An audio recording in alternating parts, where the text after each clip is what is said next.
TC Spiritual Shepherd. Welcome back to the Spiritual Shepherd YouTube channel. Thank you guys for tuning in. Today we are going to get into higher consciousness and reason and the placebo effect. How self-belief cultivates with consciousness. How we believe about ourselves says something about our state of being, our state of consciousness. Our consciousness is our awareness when you are conscious of something. Okay, so we have subconscious, which is below your conscious level, and we have unconscious, and then we have superconscious, which is you are aware of the awareness as well. Okay, so one big thing about this, guys, with the placebo effect, this is one of our human superpowers. This is one of our abilities to be able to choose our belief systems, or to be able to believe or choose to believe into something, and then that actually gives us power or empowers us within.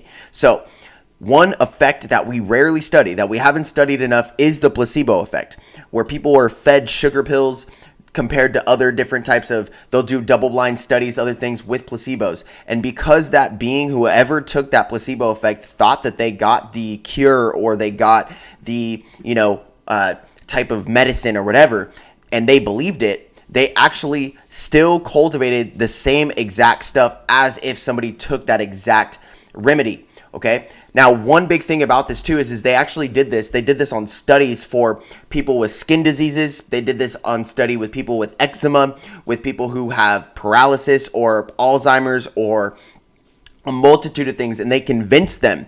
They actually they did a fake MRI scan. They didn't even do any MRIs. They did a fake MRI scan, and they were like, oh, if we solve these types of things, which we'll feed you this right now, this will cure you. They come back 8 weeks later, and none of them have any symptoms. Everybody has gone into remission, and then they've actually re-up-leveled their sense of self and their sense of energy. So I find that this is very interesting because this is all connected to the capability of healing ourselves through the placebo effect. And the placebo effect is also based with reason. So if we are able to cultivate the way that we believe, if we can believe that things happen, it's easy for me to get fit. It's easy for me to get healthy. It's easy for me to be smart. It's easy for me to do stuff. It's easy for me to get wealthy. It's easy.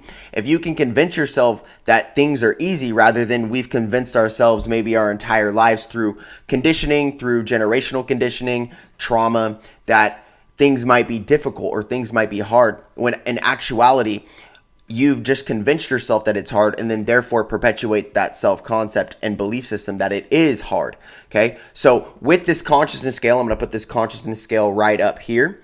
And this consciousness scale, there's something right under love, which is considered reason. Okay, and then right below that is willingness and acceptance. So willingness and acceptance has to be with like the neutrality, or you're more neutral, you're more observing your reality, which means that if you're in that neutral sense of self, that means that you necessarily aren't choosing things or choosing to believe in things. When you get to the level of reason, which is right under love, you start to, this is where belief systems are built. This is exactly where belief systems are cultivated and made. And sometimes we have actually perpetuated this generationally. And so a lot of our belief systems will be from somebody else's reasoning from 100 years ago, 200 years ago, 300 years ago.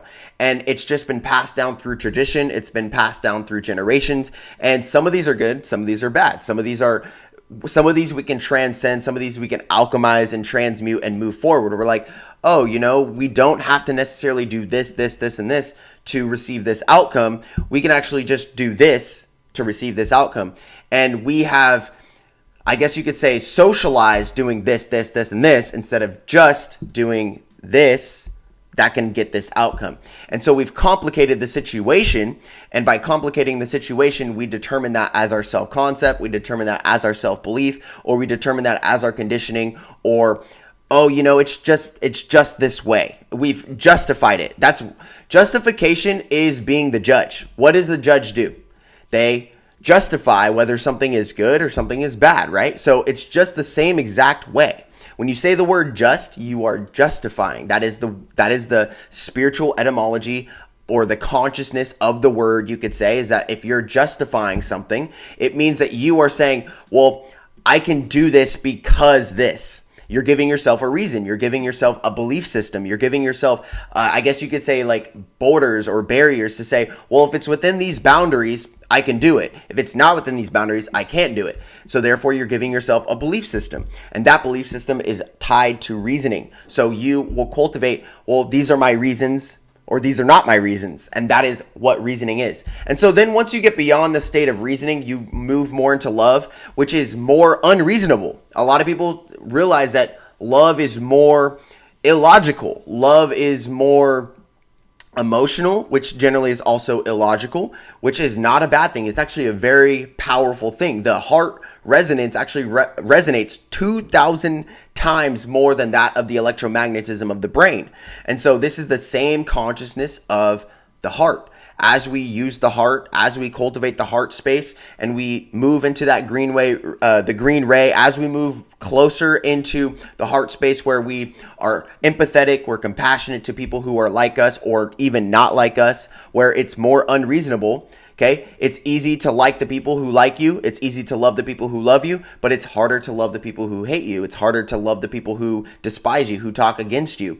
Like love those who love you, but pray for those who persecute you. Like there's so many different powerful, I guess you could say, biblical connotations or scriptures that speak on this, which is not so secretive. Like we say, oh, it's the secret, it's the law of attraction. There's over 400 verses of the law of attraction. This is exactly what we're supposed to do, but it's not difficult. It's actually very, very simplified. Most of the things in a spiritual life, or as you're cultivating on this consciousness scale, as you rise on this consciousness scale or move to one end of a spectrum, which is based on the Doppler effect, it's based on electromagnetism. As you do that, things become more unreasonable. So like just to be joyful just to be joyful, just to be joyful, just to be peaceful, just to be peaceful. And it's more in states of being and senses of being.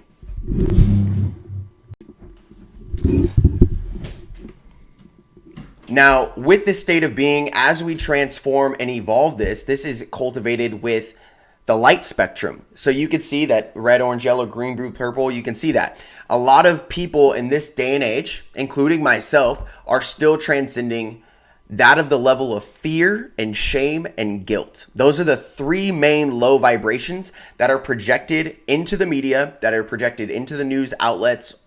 They want you to input their outlet. They want you to input their output. Okay, so what they want you to do is they want you to actually impress that from what they're expressing, if that makes sense. Okay, it does. I know it does. But the whole thing about this is like, if people are constantly saying, I want you to accept this, I want you to consent to this. I know you guys just saw my video about autonomy and consent. They want you to consent for the way that they want you to feel. The important part is to feel the way that you feel regardless of how somebody else wants you to feel, which is projection. If somebody wants you to feel a certain way, like there is inspiration, don't get me wrong, like, and there is motivation. I'm saying like in the negative aspect. If somebody wants you to feel better, I think that that's a great motivation, and I think that that's a great suggestion. But when it tends to go to the negative aspect, I think that it could be leading somebody astray. It could be leading somebody down a more broad path, not the narrow path. It could be leading somebody to that level or moving more into the shadow light vibrations, which is more the red. Okay, the more the red, more the orange, more the yellow, which is exactly all the colors of all of the foods that you probably shouldn't be eating, which is red, orange, and yellow. And then generally when you eat the cleaner foods, they tend to be in green, blue, and purple. And that is just colorology and the way that marketing is created. And one big aspect is as you raise your frequency, as you tend to raise your frequency, you tend to do more unreasonable things. You tend to give to people who are, I guess you could say, like less fortunate than you are. You tend to care for people. You tend to do things out of, the grace of your heart, the mercy of the mercy and your compassion, all that type of stuff. And that's because it's more unreasonable. You tend to vibrate in love. And I think that it's important that you, I guess you could say, contemplate your belief systems and what you were conditioned to believe, as well as what you want to believe and what you choose to now believe that can actually help you do more unreasonable, loving actions. Peace, much love, and namaste. Talk to you guys soon. I will see you guys in the next video. Peace.